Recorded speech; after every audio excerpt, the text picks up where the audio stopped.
ఆవిడేమో మరి ఆవిడ గతం మర్చిపోయాను, గుర్తులేదు, తెలియదు. పెద్ద ఆశ్చర్యకరమైన విషయం ఏంటంటే, నేను గైనకాలజిస్ట్ని, నాకు గాయాల గురించి తెలీదు అంది. ఇక్కడ ఆశ్చర్యకరమైనది ఏంటంటే, గాయాల గురించి తెలీదు అన్నప్పుడు గాయాలు లేవని ఎలా చెప్పింది? Common sense point. నాకు గాయాల గురించి తెలియదు, నేను గైనకాలజిస్ట్ని అన్నాడు. గాయాలు లేవు అని ఎలా చెప్పింది? అసలు నాకు గాయాల గురించి తెలుసు, అక్కడ గాయాలు లేవంటే అదో రకం. అసలు నాకు గాయం అంటే ఏంటో తెలియదు అంటూ ఆయన గాయాలు లేవని చెప్పి, సరే గాయాలు లేవని ముందు ఇచ్చింది.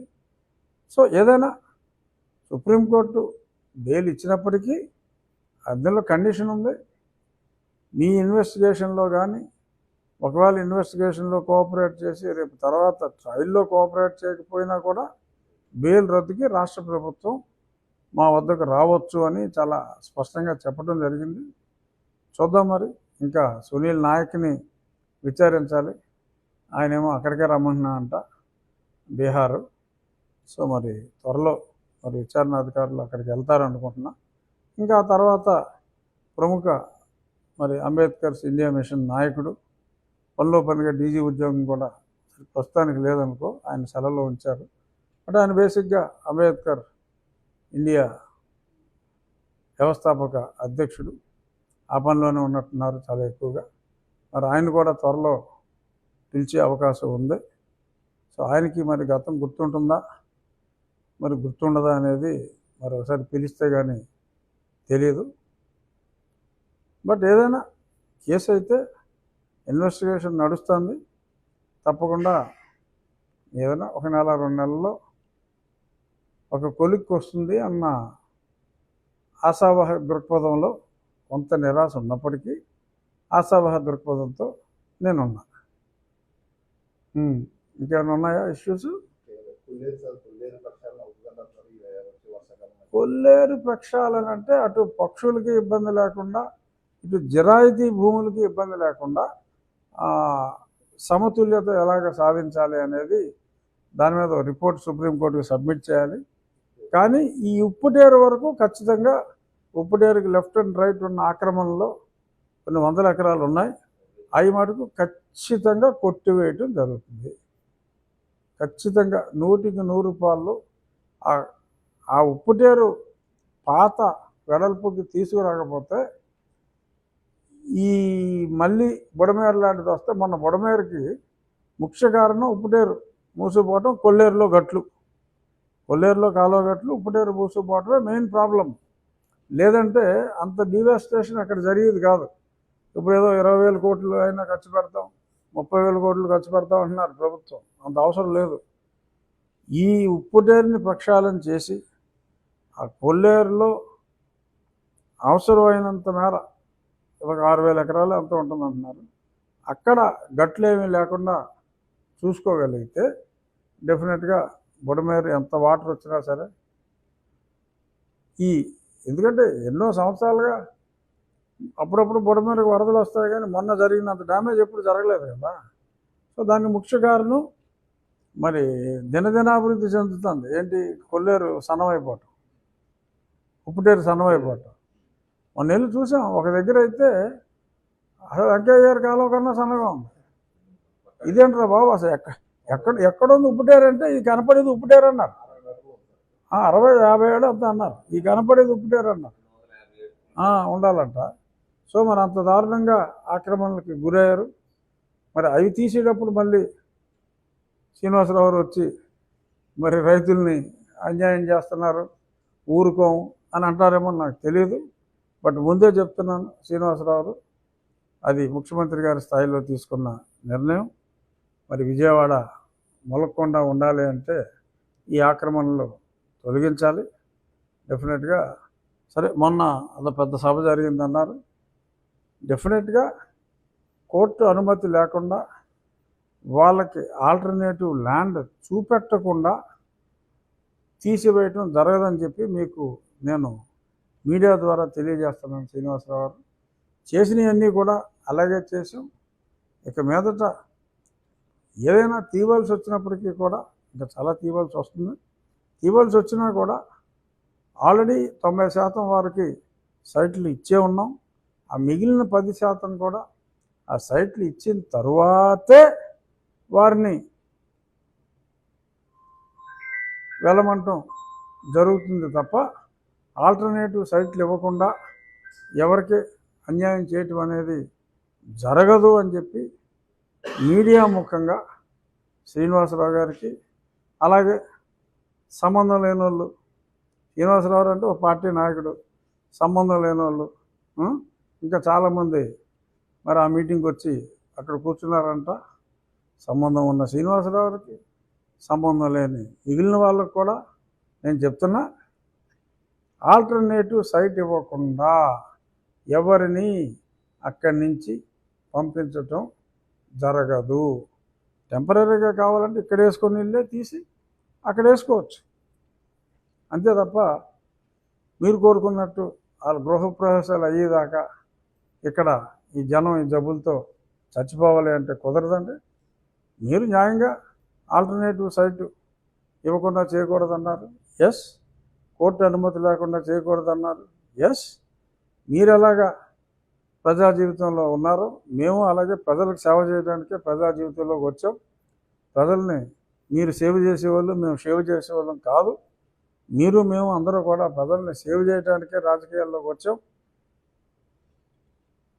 మీరు ప్రజల కోసం పోరాడుతున్నారు, మేము ప్రజల కోసమే పోరాడుతున్నాం, ప్రజల కోసమే ఉన్నాం. సో అంచేత ఈ మీరు పనులన్నీ మానేసుకుని ఇక్కడ రావటం, నేను ప్రతిరోజు మీడియాలో మాట్లాడినప్పుడల్లా మా మీడియా మిత్రులు శ్రీనివాసరావు ఎలా అన్నారంటాం, దీనికి ఇవాళతో తెర దించేద్దాం. శ్రీనివాసరావు గారు మీ సూచనల్ని తప్పకుండా పాటిస్తాను అని మీడియా ద్వారా ఎప్పుడు కలవలేదు. ఈసారి విజయవాడలో ఉన్నప్పుడు శ్రీనివాసరావు టైం తీసుకుని శ్రీనివాసరావుని కూడా నేను తప్పకుండా కలుస్తాను. కామ్రేడ్స్ అంటే నాకు గౌరవం ఉంది, ఎందుకంటే తక్కువ మంది ఉన్నా నిత్యం ప్రజల కోసం పోరాడతారు. బట్ ప్రతి పార్టీలోనూ కలుపు మొక్కలు ఉంటాయి, మరి అటువంటి కలుపు మొక్కలు నేను పట్టించుకోను.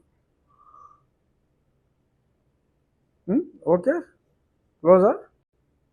గ్రామాలకి డైరెక్ట్గా వెంకయ్య వెయ్యారు పైప్ లైన్ ద్వారా వస్తే ఈ కంటామినేషన్లో ఇష్యూ కూడా ఉండదు. అయినా కంటామినేషన్ అనేది జరగనివ్వం. ఏదైతే మేము మాట ఇచ్చామో తాగునీటి సమస్య, సాగునీటి సమస్య, డ్రైనేజ్ వ్యవస్థతో సమస్య, ఈ సమ్మర్ అయిపోయే టైంకి ఈ మూడిట్లో ఏ ఒక్క సమస్య ఏ ఒక్క గ్రామానికి ఉండకూడదు అనే దృక్పథంతో నీటి సంఘం వారు నేను ఒక చక్కటి సమన్వయంతో కలిసి పనిచేస్తున్నాం. అలాగే ఆర్డబ్ల్యూఎస్ వాళ్ళు చాలామంది బ్యాంకర్స్ తోటి కూడా మాట్లాడి వాళ్ళ దగ్గర నుంచి కూడా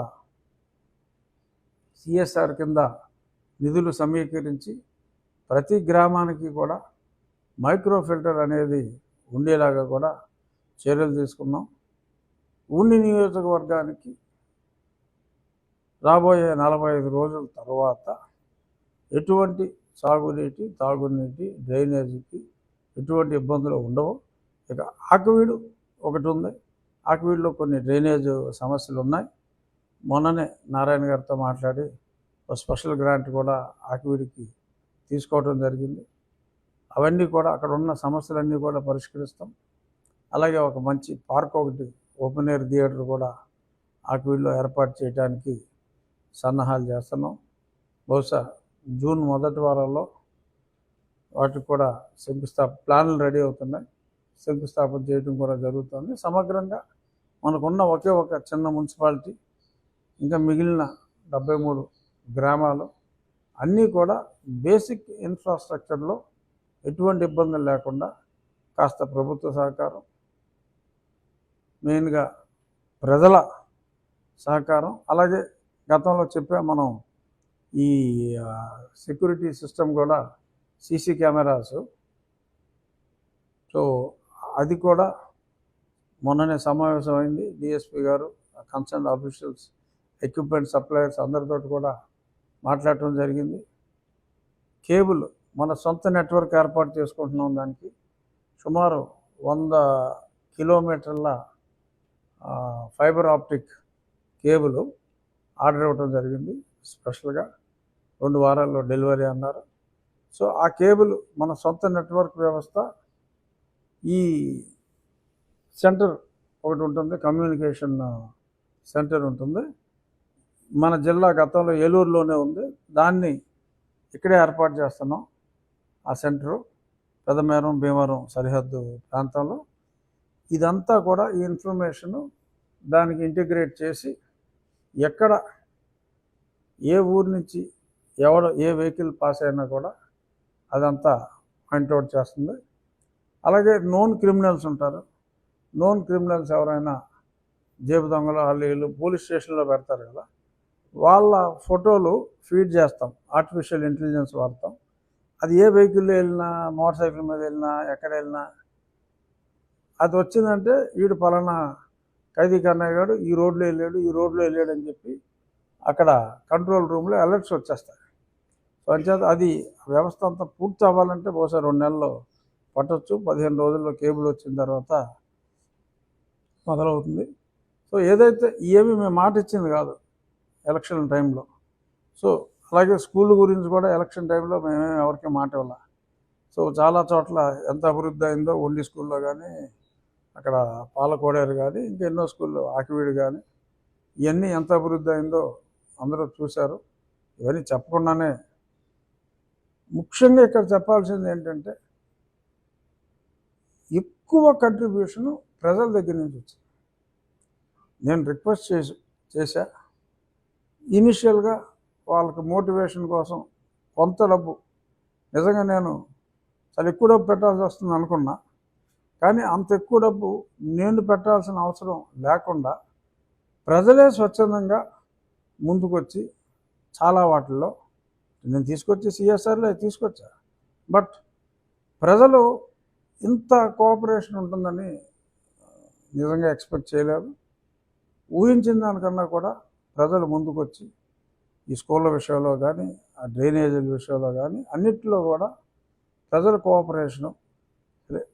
ఒరిజినల్గా నేను జన్మభూమి కాన్సెప్ట్, చంద్రబాబు గారి కాన్సెప్ట్ అనుకున్నా. అదే జన్మభూమి అనుకోండి, P4 అనుకోండి, ఏమనుకున్నా నిజంగా ఉండి నియోజకవర్గం మరి ప్రజల సంపూర్ణ సహకారంతో ప్రజల చేత ప్రజల కొరకు ఎన్నో పనులు, దాన్ని P4 అనుకోవచ్చు, ఏదైనా అనుకోవచ్చు, కానీ ప్రజల చేత ప్రజల కొరకు ఎన్నో పనులు చేర్చడంలో ఉండి నియోజకవర్గం రాష్ట్రంలో ముందుంది అని నేను గుండెల మీద చేతులు వేసుకుని చెప్పగలను. సో అభివృద్ధి పదంలో ముఖ్యమంత్రి గారి కోఆపరేషన్ కానీ, జిల్లా అడ్మినిస్ట్రేషన్ ముఖ్యంగా కలెక్టర్ గారు, ఎస్పీ గారు, వీళ్ళందరి కోఆపరేషను మనకి ఉంది. ఎందుకంటే గవర్నమెంట్ కోఆపరేషన్ లేకపోతే మనం ఎంత సదుద్దేశంతో ఉన్నా, ఎంత డబ్బు మనం సమకూర్చగలిగిన పనులు ముందుకెళ్ళవు. సో అన్నీ కూడా అనుకున్నట్టు జరగడంలో ప్రభుత్వం ధన సహాయం కన్నా ఈ అదర్ సపోర్ట్, అడ్మినిస్ట్రేటివ్ సపోర్ట్ మనకి మెండుగా ఉంది. ఈ విషయంలో కలెక్టర్ గారిని మనస్ఫూర్తిగా మేడం గారి సహకారాన్ని అభినందిస్తున్నా. ఇక మీ ద్వారా నేను అందరికీ తెలియజేయాలనుకున్నది, ఇవాళ ఫిషరీస్ జాయింట్ డైరెక్టర్ని కూడా పిలిచాను నేను. పేర్లన్నీ కలెక్ట్ చేసి పెట్టారు మా నీటి సంఘం వాళ్ళు. ఎవరు ఇలాగా కలుపుతున్నారు ఇవన్నీ కూడా వాళ్ళకి లిస్ట్ ఇచ్చి రేపు సాయంత్రానికల్లా అందరికీ నోటీసులు ఇవ్వడం జరుగుతుంది. మళ్ళీ ఆల్టర్నేట్ ఏర్పాట్లు, నీటి సదుపాయం, ట్రైన్లో కలపడానికి సదుపాయం లేని వాళ్ళు ఆ పైప్ లైన్ వేసుకోవాలి ఇమీడియట్గా. ఆ పైప్ లైన్ వేసుకోకపోతే నిర్దేశిత టైంలో, అంటే ఒక 1 మంత్ టైం ఇస్తాం. వేయకపోతే కనుక ఉన్న క్రాప్ ఏ స్టేజ్లో ఉంటే ఆ స్టేజ్లో పట్టించి మళ్ళీ వాళ్ళకి పర్మిషన్ కూడా క్యాన్సిల్ చేయడం జరుగుతుంది. ఈ ఇంటర్వ్యూ, ఈ ప్రెస్ మీట్ చూసిన వాళ్ళకి అర్థమవుతుంది. కానీ మీరు కూడా చూడండి, ఎవరైతే ఈ నెట్వర్క్ లేదో డ్రైనేజీల్లో కలపడానికి, అది మీరు కూడా మాకు తెలియజేస్తే ప్రజల ఆరోగ్యాన్ని కాపాడటంలో మీరు కూడా సముచిత భాగస్వామ్యం వహించినట్టు అవుతుంది. Take it as a moral responsibility. ఆ రెస్పాన్సిబిలిటీ మీరు తీసుకుంటే ఇంకా పూర్తిగా 100% పర్ఫెక్ట్ డ్రింకింగ్ వాటర్ని, ఏ మినరల్ వాటర్ ఎవడో కొనుక్కోకల్లా. ఇప్పుడు ఎక్కడైతే మైక్రో ఫిల్టర్లు కమిషన్ చేసామో ఆ ఊర్లో ఫిల్టర్ ప్లాంట్లు కూడా చాలా చోట్ల మూసేస్తున్నారు. ఎందుకో కాలుమూరు మూసారు, ఇంకా డిమాండ్ ఉండదు. సో అంత చక్కగా చేయాలనే ఒక మంచి అభిప్రాయంతో చంద్రబాబు నాయుడు గారి స్ఫూర్తితో ముందుకెళ్తున్నాం. ఈ మీడియా సహకారం కూడా మాకు కావాలని చెప్పి ఈ పత్రికా సమావేశాన్ని ఏర్పాటు చేయడం జరిగింది. ఈ మెసేజ్ని మీరు ప్రజల్లోకి తీసుకెళ్ళాలి. అవును, ఆవిడేమో